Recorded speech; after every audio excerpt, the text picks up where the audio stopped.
Well, catch me up, man. How's UGA? It's all right. It's pretty hard. How'd you do on that first semester?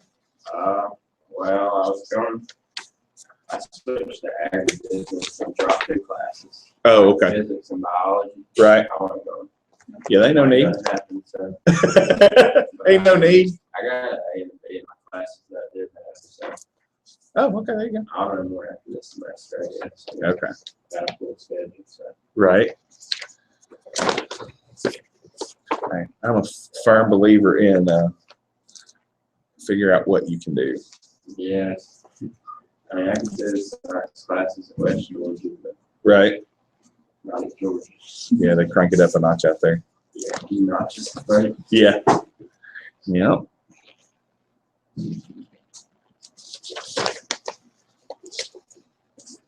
I know I said Saul Stephen out there. There he is.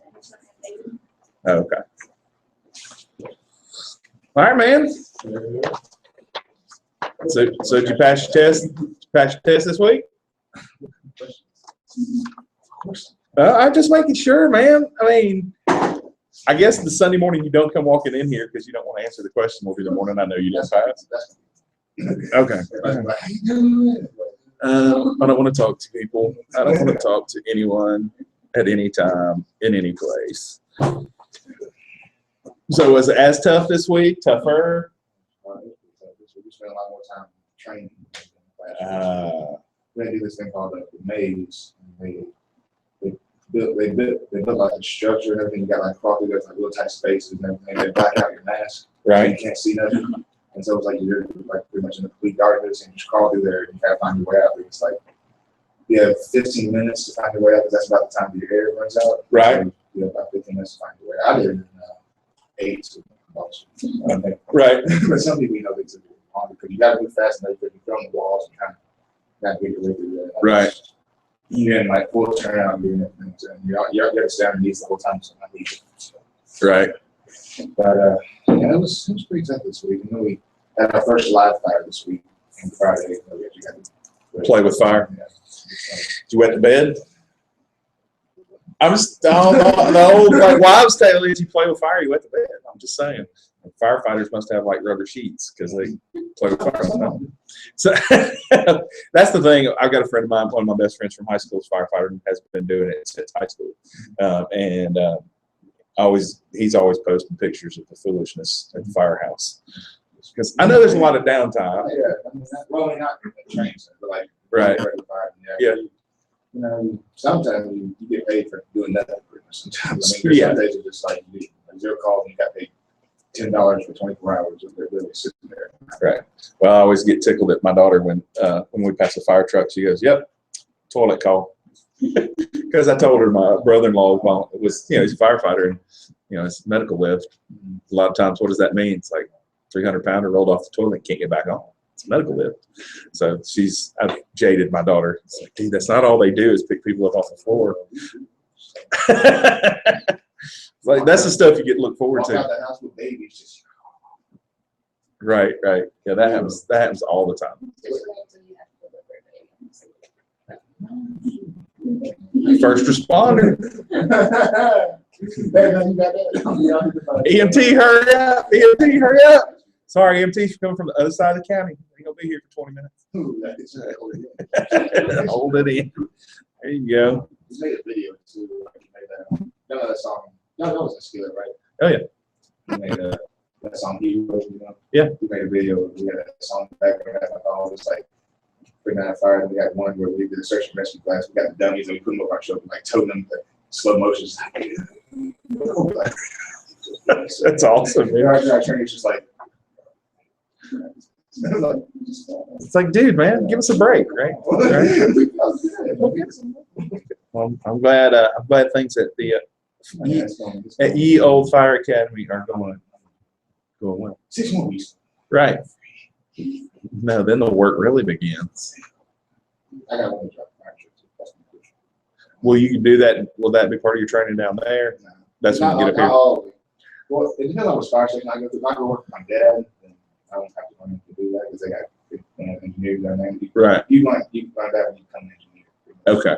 And then, but down in Harrison County, work there for it's not half.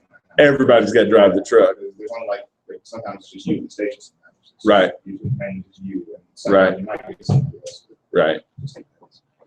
All right, man. All right. Can't drink alcohol. Right. Can't drink. Well, put a little out there. I guess this affects you, Haley, because everybody else will be gone unless you're just bored. Tuesday night I'll be speaking at BCM, so come on out, represent the T at BCM. Sad. That's all right. I know plenty of people that went to their entire career at West Georgia and never attended the BCM, never went to a football game. I went to more football games when I was not at West Georgia than I did when I was at West Georgia. Just right. I mean, but how many Georgia games do you go to? Every home game except for. So you go there, right? Well, I went to West Georgia. Well, I went to West Georgia too. That's true. Okay, that's true. That's true. But now that they were, as far as I'm concerned, the number 2 team because they lost to the national champions. That's why I see it. That's not where the rankings came out. I think they were number 6. It's like, dude, that is not right. They lost to the best team. Is that not by default? But they didn't see things the way I saw things. So anyway, I got a little bit excited about UWT athletics this year. I watched a lot of them streaming, which was cool. When you got 6 kids, it's hard to go to all games. I'm just saying. But anyway, so we'll be at BCM Tuesday night at 7 o'clock. If you guys are bored, I mean, if you're bored, and if you're bored, just like you're welcome to come hang out with us. So it begins. So just keep us up to speed on it. Y'all practice on the holiday? They don't care. I know, man. I know when GHSA gives their rules, it's like, oh, my brother-in-law, Michael wasn't really bad about it since he's like a lay coach, but they knew, like, I know they have Midnight Madness for basketball. They don't have that for baseball, do they? That'd be crazy, man. Show up at 12:01. All right, we're going to hit some balls, boys. Crank it up. So anyway. Yeah, tomorrow's the official holiday. His birthday was last week. It's so funny. I mean, it's kind of fun though. It's working too. Last Wednesday, last Thursday. Well, not last Friday. Friday. After we took our test and finally got our grades back, and most of everybody was happy because I think almost everybody passed. Everybody was like, "Yes, we passed!" And all of a sudden, our trainer said that, "All right, guys, be here bright and early Monday morning. We got PT," and everybody's just like. Right. We're gonna. It's not a day off. It's a day on. You're gonna go do community service. Yeah, hey, firefighters don't get holidays, baby. No holidays. That's right. People can't not light fires. Yeah, please don't light fires on Christmas, so the firemen don't have to work. Well, we're working our way through the book of Mark. We took a couple of weeks off from Mark, and now we're back. So we're finishing up chapter 4 last week. Again, the whole reason Mark has written this, and I was listening last night, listening to John MacArthur's sermon on chapter 5. And Sydney's like, "Who are you listening to?" And I was like, "It's John MacArthur." Normally, after I do all my study and I do all my prep, I'll go and listen to him or read his notes on whatever passage I'm preaching. For the biggest reason is I want to make sure I'm not a heretic and saying something like that's not true, that's not biblical. So I just always check myself with him. But he has affirmed me in my belief that Mark starts off, Mark chapter 1, verse 1, the beginning of the gospel of Jesus Christ, the Son of God, that his whole reason for writing the gospel is to prove that Jesus is who he says he is. And then he kind of wrapped it up, which was really cool. John's gospel is the last gospel, but one of the last verses in John's gospel is, "I've written these things that you may know that Jesus is the Christ." And so it's kind of like this bookend. Mark is, according to a lot of theologians, the earliest gospel, and then it starts off with Jesus the Christ, the Son of God, and then the last gospel, the last one of the last verses is, "This is who he says he is. We've written these things for that purpose." And obviously, when John's writing, there were understanding that there were the Gospels being written. But at that time, I'm sure they weren't expecting it to be canonized in what we call the Bible. So it's just really cool to see God's sovereignty in his hand working through the whole thing. And so Mark has been writing. The reason he's been writing is to prove that Jesus is the Christ, the Son of God.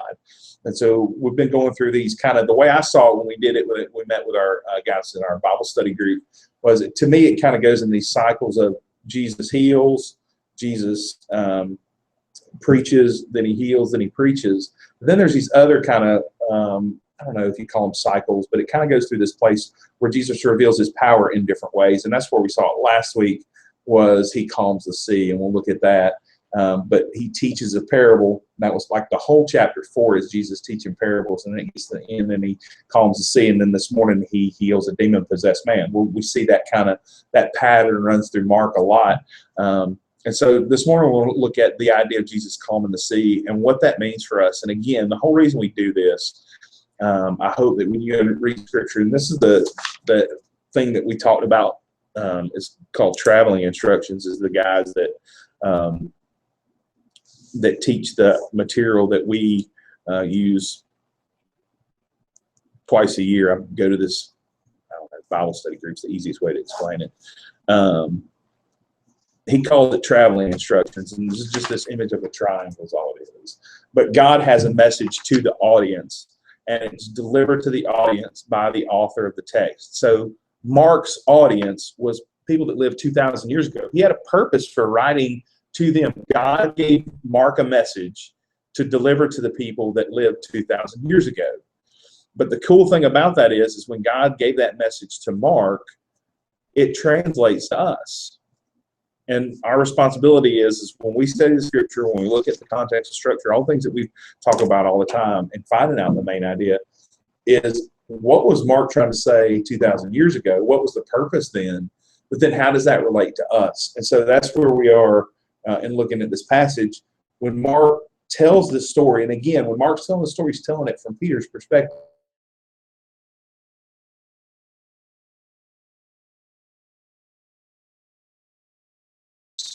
And Peter was telling him the story of his time with Jesus, walking with Jesus. And so that translates into what we have as the gospel today. I don't know if you guys ran across, I posted some things on it on Facebook, but it's been about a month ago now, Newsweek came out with an article. It was, they call it it's not a shop piece, but anyway, every year at Christmas and Easter, these news magazines will come out with things like, is Jesus real? Or all this kind of, questioning of Christianity specifically.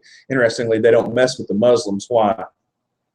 What did we learn this week? If you mess with Muslims, don't watch the news, do you? Yeah, you'll get blown up. Yeah. There was a guy, he's a French writer, but also he did comics. And for years, he has written comics mocking Muhammad. He mocks everybody else. Like, he's an equal opportunity offender. But last week, some Muslim extremists, most Muslims would say, well, that we don't believe that. But these extremists went in. His name was Charlie Hebdo, Hebdo, went in to his office and shot it up, killed 17 people, and have been since had a reign of terror going around. It's amazing to me that in secular media that they can mock every other religion, but the Muslims don't want to get hacked off by it. Anyway, so they questioned him, all this kind of stuff, and basically he's been killed. And so the media attack on religion has been from probably as old as media has existed. So it's nothing new for him to do that. It's just amazing to me that they went after it. But Newsweek does these articles all the time. And the one that came out at Christmas was, the Bible so misunderstood, it's a sin. And so it's when you read it, it's like, how in the world can somebody who has a journalism major, like they spent time studying journalism, have the audacity to write something like that? Because it's horrible. And the guy that they use, instead of being a good journalist and getting both sides for the information, they just go to people who are automatically critical of the scripture. So anyway, there's this guy who says that he believes that there are more contradictions in the Bible than there are verses in the Bible. That was one of his primary sources to quote in his article. So anyway, but the great response into the article, there have been some really good authors, really good writers who've come out and written responses to it. And one of the things that they questioned was oral tradition, because in first century, not a lot of computers rolling around, not a lot of newspapers, not a lot of pens and paper. So to be able to have the scripture, to have the Bible preserved, that word finally came to me, to have it still exist, you had to have people that wrote it down. And so for Peter to tell Mark the story and him remember it, people were like, well, they probably lost bits and pieces of the story. Like, you don't understand. Oral tradition was how they learned things in the first century. We don't do that anymore because we don't have to. I don't have to memorize the Bible. Why? I got one, right? But back then, that was the way you learned anything that you knew, was through oral tradition. So they would know these stories.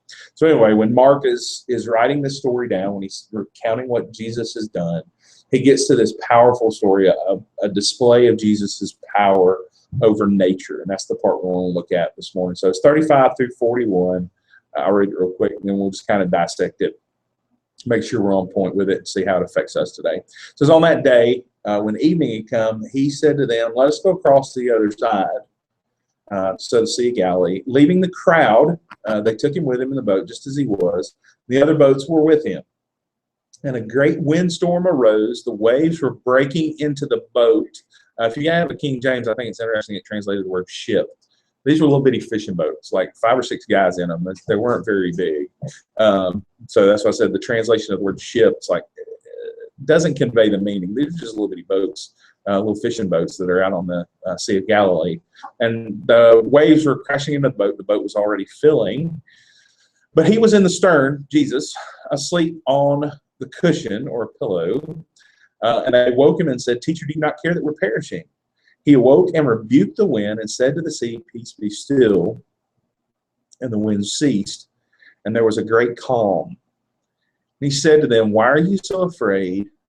Have you still no faith?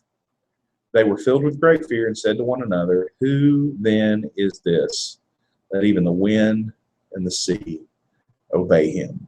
So again, when Mark's writing this story, there's a purpose for reminding the people of the first century who Jesus was. He's reminding of his power over the sea. But that message that Mark gives to the hearer 2,000 years ago translates to us today, that there's a purpose for us to know about this story. And so we get this translation of the story that brings us to the place where we ask the question. That's what we all want to get to, application. And the questions that I ask are just the questions that Jesus asked. Are you still fearful, and do you still lack faith? So the beginning of the story, we're bringing into the reality of his power. So the storm comes in. It's rough on them. The disciples are in the boat to the point where the boat's about to sink. And they ask the question, do you not care that we are perishing? Now, we got hindsight on the Bible, right? Are they asking Jesus the question because they want him to save them? Or are they asking the question, does he not care that they're all about to die? Are they at a place where they know his power? I don't think they are. I think they're saying, okay, you're in a boat, and I'm not a big fan of boat. I can swim and everything, but I'm not a big fan of boats. Don't spend a lot of time on the water. It's just not my thing. I mean, Jill's talked about it. She said, I'd love to have a boat and go on a boat. It's always fun to go on a boat. What? Right around the water? No. So it's not a big deal to me. I kind of got a little creeped out. We went deep sea fishing the one time I was able to do that. It's like, yeah, we're like 2 miles out, like 2 miles. So like if this boat goes down, I can't swim back. Like 2 miles, you can't see anything. It's just water. So I'm not a big fan of that. So if there's that already being on the boat, I'm sure there were a couple of disciples that were already kind of wigged out because they were out on the boat again. Probably not the fisherman guy. Maybe it was just Levi. Maybe the tax collector didn't like it. But anyway, so they get out there, and they ask him the question, "Do you not care that we're perishing?" And when he's talking about we, or whoever said that, they're talking about all of them dying. It's like, Jesus, don't you care that we're out here in the middle of the boat, middle of the water, and there's a storm and we're all going to die? Does that not bother you? Because he's asleep. So it's really not, from hindsight, for us to look at the question, we could easily look at the passage and know that we know the power of Jesus. So they're asking him that question. But the reality is, if you keep it in its context, the way it was written, they didn't know that he could save the day. They were just like, don't you care that we're about to die? So then he displays his power. And again, this is an affirmation that he is the Christ, that he is the Son of God, because he shows his power over creation. He said, "Peace be still," and the wind ceased, and there was great calm. Over and over and over again, we see Jesus as the one with the power of creation. All the writers of the New Testament are affirming his power, because that's the big thing, I guess, to affirm the deity. What makes Christianity, what makes Jesus better than the rest, right? Because that's the going trend is, well, you know what? Everything leads to God. We all believe in the same thing. That's the argument between Christianity and Islam, is that we believe in the same thing, right? We believe that there's one God.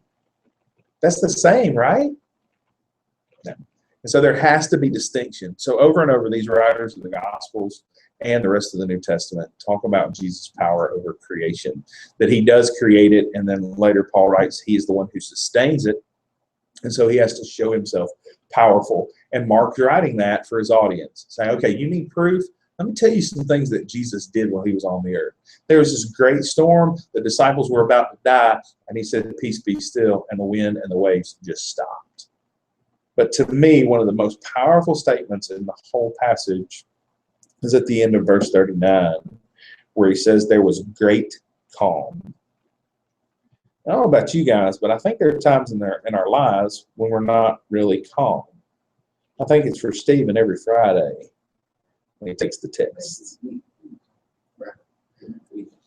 No, but that test, man, that doesn't help, right? But my thing is that if Jesus can calm the winds and the waves, can he bring great calm in your life, right? So whatever we're stressed out about, whatever chaos is going on, if we have a relationship with Christ, he wants us to understand that he can bring calm. So if you don't get anything else out of this passage, there's a lot of theology here. There's a lot of stuff that you can dig out of this passage. But if you can walk away and know that in the midst of whatever it is, taking the test, you've already made the team, right? You don't have to worry about making the team. No stress there, right? Graduating, being what it is I'm going to be, whatever the things that are coming up in our life, that Jesus speaks, peace be still, and the winds cease, and there was great calm, that you can find great calm in your life. So again, if you don't get anything outside of this passage, that's the thing that frustrates me, is people are like, the Bible's hard to understand. No. Jesus wants to bring calm in your life. And he brought it in the life of the disciples when things were at the most chaotic for them, to the point where they thought they were about to die. Jesus brings great calm. My guess would be the answer to this question is every one of you experienced that somewhere in your life, where things have been chaotic and God just kind of in his power speaks into your life, peace be still. And there's great calm. And again, that's my whole thing. I think it's, as Haley has said, with me being old, but learning and walking with the Lord as long as I have, it's like, you know what? I can be in a place where I don't panic, because I know God's got it. And there are a lot of situations in my life, to be honest with you, 42 years of life, my life's been pretty calm, not a lot of chaos. And even having 6 kids right now, sometimes it's a little crazy. And especially when you're dealing with defects and dealing with government and all that kind of stuff. To just sit back and go, okay, God, you've taken care of me for these 40 plus years. You'll take care of the rest of it. Sometimes that's hard for us to believe, and that's what leads us to chapter 4, verse 40, where he says, why are you so afraid? And then he asks the bomb question, have you still no faith? Just as a review real quick, what have the disciples seen in 4 chapters in the Gospel of Mark? If Mark's Gospel is recorded in order of Jesus's ministry, talk about the things that the disciples have seen in the 4 chapters we've got here. Holler at me. This is the one time I'll make you talk. What have they seen?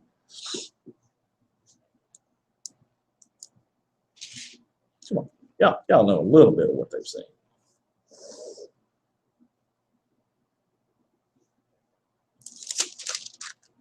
I already cheated. We already told you something.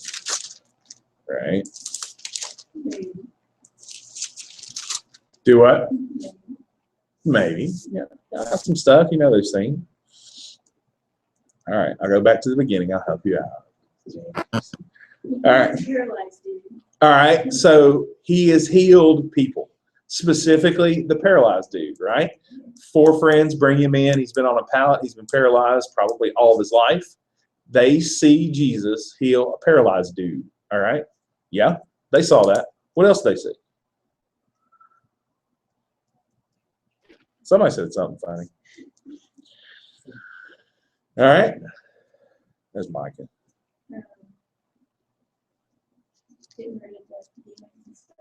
All right. They have seen Jesus cast out demons. Like, these are people that are possessed by demonic forces. Jesus speaks to them, and demons come out. All right. What else? I'm cheating. I'm going all the way back to the beginning. When Jesus was baptized, they heard the voice of God speak from heaven and say, "This is my son in whom I'm well pleased." So they've heard the voice of God speak over Jesus. Sure, up to that point, nobody else has heard that or seen that happen. The scripture says over and over again, he heals many. Peter's mother-in-law had a fever. He heals that. The leper came to him and said, "If you'll touch me, I'll be healed." The paralytic, we talked about that. Let's see, what else? Many, every time he ends chapters, Mark goes, and many people were healed of sicknesses and diseases. So over and over and over, they've already seen Jesus heal people, cast out demons. And so he comes to this place in the story and he goes, "Have you still no faith?" That's chapter 4. By the end of chapter 16, do they have faith? I'll give you the answer. They still don't. Okay? So Jesus is sitting with them in the boat. They're about to die. He speaks to the wind and says, "Peace, be still." The wind stops. There's a great calm. And he says, "Why are you still afraid? Have you still no faith?" And that was what I asked last week in the sermon is, are there still things where you fear God is not taking care of the situation and circumstance? Like, will he not handle your business, for lack of better terms? I don't know how we got around to the conversation, but it's one of the favorite conversations that every father looks forward to having with his daughter is about dating. Right? So look forward to that conversation. And so Sydney knows, I mean, I joke enough in the pulpit and talk enough about it. She knows where I stand and all that kind of stuff. But my argument has always been, if God can take care of your salvation, he can sustain your life, he can take care of every other situation and circumstance, can he handle that part too? Yeah, he can handle that part too. But it's so funny to me that we feel like we have to intervene. And I'm not, it's not easy. I mean, I did it wrong. There's a great little 1.5-minute clip. I posted it on Facebook from Matt Chandler, and Matt expressed what my heartbeat is just let God handle it. But it's funny because he didn't date until he met his wife and was like, okay, she's the one to marry, but she did it the other way. Like, she was the one that dated around. And the quote that I get all the time that it just tickles people to death that I've ever said it is, we treat dating like a buffet, right? It's like, let me try a little bit of this. Ooh, no, that ain't no good.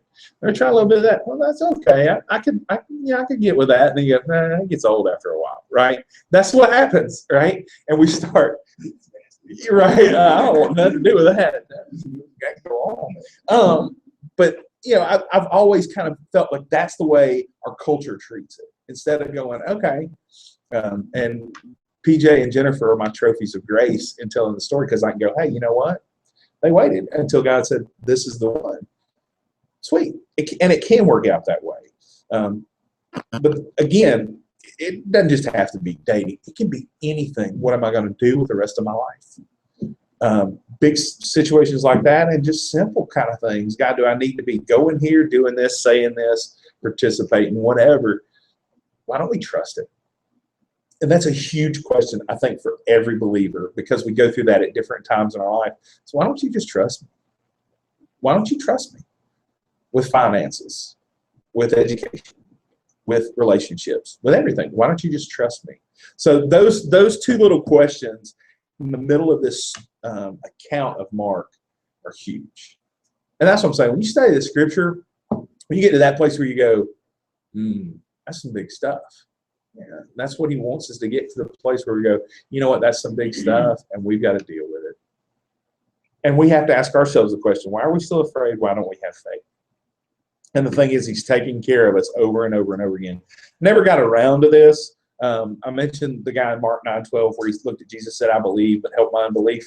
That's where all of us are all the time. God, I believe you can take care of the situation, but I need you to help me deal with it. Help my unbelief. And then 1 John 4, we're in Mark. The 1 John 4:18 says, there's no fear in love, but perfect love casts out fear, for fear has to do with punishment. Whoever fears has not been perfected in love. And that's the thing. If we're still afraid, it just tells us that we haven't had a full understanding of God's love for us. And I'm probably bad about it, because I probably go to the extreme with trusting in God, to the point where, like, I don't do my job sometimes to plan things and prepare things. It's like, God's got this. Yeah, Justin, God's got it, but he's still got some stuff for you to do to get ready for him to get it. So there's our part in that process, but ultimately he's in charge. And it gets to this place where the disciples make this statement. And again, when you read the Gospels, you go, what took these guys so long? Like, they were with him. At the point where he looks at the wind and the waves and goes, peace be still, and it stops. At that point, would you not just go, okay, this dude, he's got to be, everything that he says has got to be true. Like, everything that he says. So their question is, who then is this that even the wind and the sea obey him? Hello? Who is it? He's the Son of God. He's the Christ. He's the Messiah. He's Jesus. He's God with us. Still don't get it. In honor of Eddie Billman being back in the United States for a little bit, I will quote him.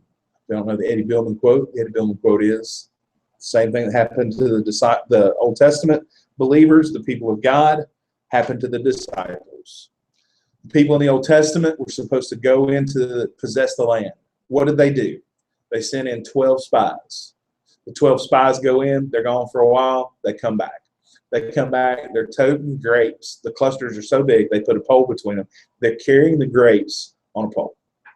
They're huge. They're like basketball-sized grapes when they come back. So they say, okay, guys, do we go in? What did 10 of the spies say? Yeah, it's a land flowing with milk and honey. And yep, everything that God said is proved to be true, but there are giants in the land. Caleb's like, it don't matter if there's giants in the land. There's grapes the size of basketballs. It's a land flowing with milk and honey. God gave it. Let's take it. And what do? The nation of Israel becomes a democracy. And I will quote a building. God says, okay, then, take another lap. And so what happens to the nation of Israel? 40 years, they wander in the wilderness. Everybody dies. Except Joshua, Caleb, and Moses. That's it. Before they can go into the promised land. How many times does God say, I got this? And we're disobedient, we don't trust him, and we're the ones that are wandering around, making bad decisions, doing things we're like, why in the world is it taking me so long to get this? Some of us are just slow. Some of us are just slow. Like, it takes us a while to get things. But then others of us were like, oh, that's how that works. God's like, yeah, that's how it works. Just trust me.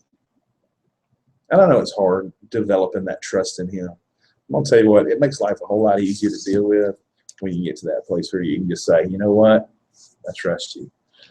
So that's my prayer for us, is that we'll get to that place that the Lord doesn't have to say, man, why are you so afraid? Why don't you have faith? We can say, you know what, I've got it. He's given it to me. I've got it. It's all good. We get to that place and it takes a lot of pressure off. All right, well, let's pray this morning. Father, what a privilege to be in this place with this people again. Lord, I thank you for our church family. I thank you for the time that we get to spend around your word and the encouragement that it gives us. And Father, the reality is that we all struggle with this. No one is immune. That we all have to deal with this reality that sometimes we still don't have the faith that we're supposed to have. We still doubt that you're going to come through. And Father, I pray you continue to strengthen us in the knowledge and the understanding that you are always going to come through and that your will is going to be done. And Father, we just want to celebrate that. Father, we pray that you'd be in today, everything that's said and done here today, that ultimately you receive the glory and the honor for it. Father, we love you and we thank you for loving us. We pray in Jesus' name. Amen. All right, word up. Good to have you guys on the internet with us this morning.